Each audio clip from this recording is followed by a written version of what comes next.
chicos del Colegio Líder. En esta oportunidad, en el curso de literatura, vamos a seguir con literatura colonial.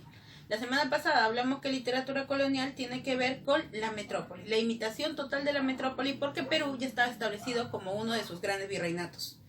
Ahora, vimos que durante el Renacimiento tuvimos la influencia de los propios autores de España, que venían a ser Garcilaso de la Vega y Fray Luis de León.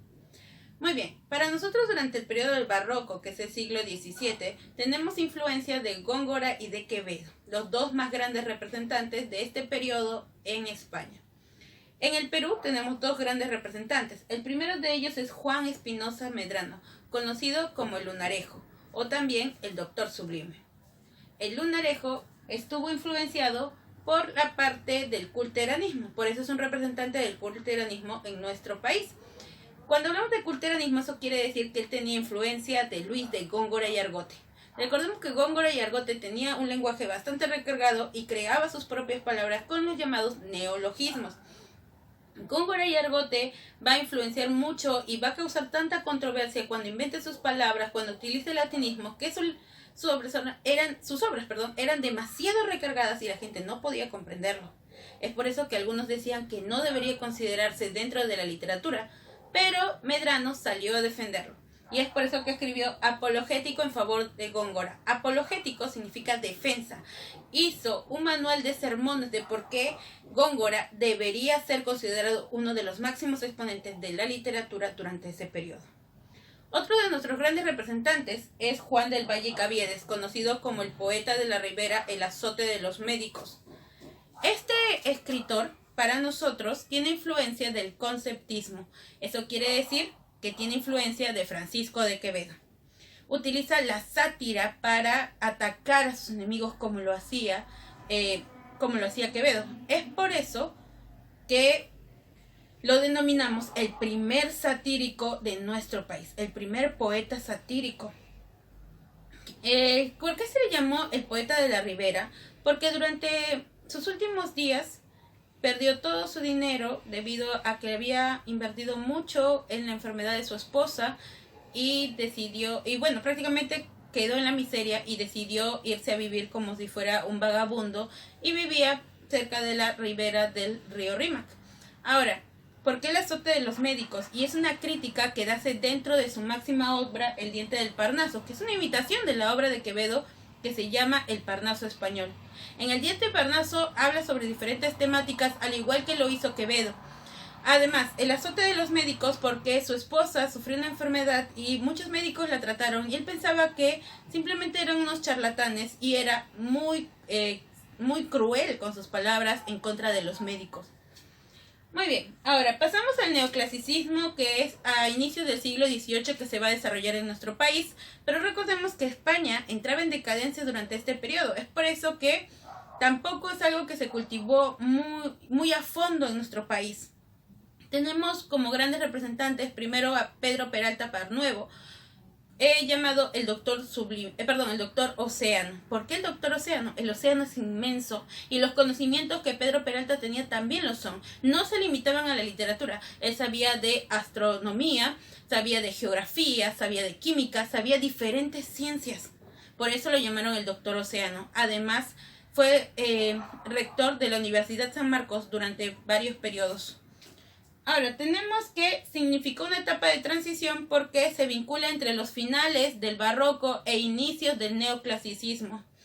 Además de ello, Pedro Peralta Parnuevo imitaba mucho a Molière dentro de sus obras. Como he mencionado, España estaba en decadencia y su literatura neoclásica era bastante mediocre. Es por eso que no imitaron directamente a España, sino que trataron de rescatar algo de Francia, que es donde se desarrolla mejor el neoclasicismo. Ahora, una de sus obras más importantes es Lima Fundada, donde nos va a hablar sobre este inicio del periodo del virreinato. Habla sobre el primer alcalde de Lima, sobre las nuevas costumbres que se habían establecido para muchas de las nuevas personas y de los diferentes grupos sociales que se habían creado durante la época del virreinato. Otro representante de este periodo es Alonso Carrió de la Bandera, conocido como Cóncolo Corvo, Muchos dicen que le colocaron el apelativo de Cóncolo Corvo porque uno de sus personajes que más utilizaba dentro de sus obras lo llamaba Cóncolo Corvo, y muchos decían que era él que se ponía como personaje en sus obras. Cóncolo Corvo nos va a hablar en sus obras sobre las costumbres y la geografía que compone todos estos nuevos lugares después del proceso de la conquista. Tenemos su obra El Lazarillo de los Ciegos Caminantes. Lazarillo de Tormes era un personaje pícaro e igual nos va a presentar nosotros a un Lazarillo en esta obra que es Cóncolo Corvo, un indio que acompaña a un español desde Argentina hasta llegar casi a Venezuela. Y bueno, todo lo que le sucede en ese camino va contándonos la geografía de estos lugares y las costumbres que muchas de estas personas habían adoptado durante este proceso del virreinato. Con eso es literatura colonial.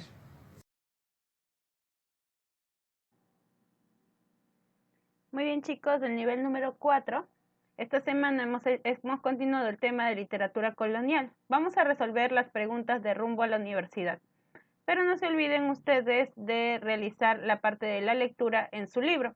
Y también marcan las preguntas pares de rumbo a la universidad.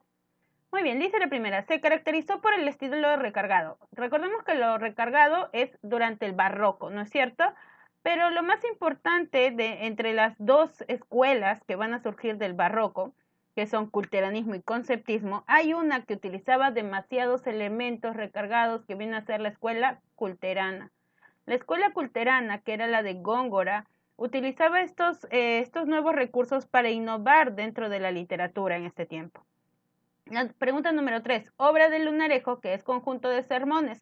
Estos sermones eran para poder apoyar a este poeta que él consideraba uno de los máximos exponentes de la literatura, y es apologético en favor de Góngora. ¿Por qué se le llamó el poeta de la Ribera a Juan del Valle y Caviedes? Recordemos que Juan del Valle y Caviedes fue llamado así porque ya no tenía dinero y entonces se fue a vivir como un vagabundo en las orillas del río Rímac, y va a inspirarse al borde del río Rímac para escribir muchas de sus obras. Veamos. Fue 3 veces rector de la Universidad Mayor de San Marcos. Este es el llamado Doctor Océano por su conocimiento y el gran aporte intelectual que no solamente fue para las letras, sino que también para las ciencias.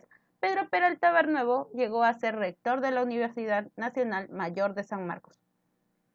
El primer alcalde de Lima, Nicolás de Rivera, aparece en la obra.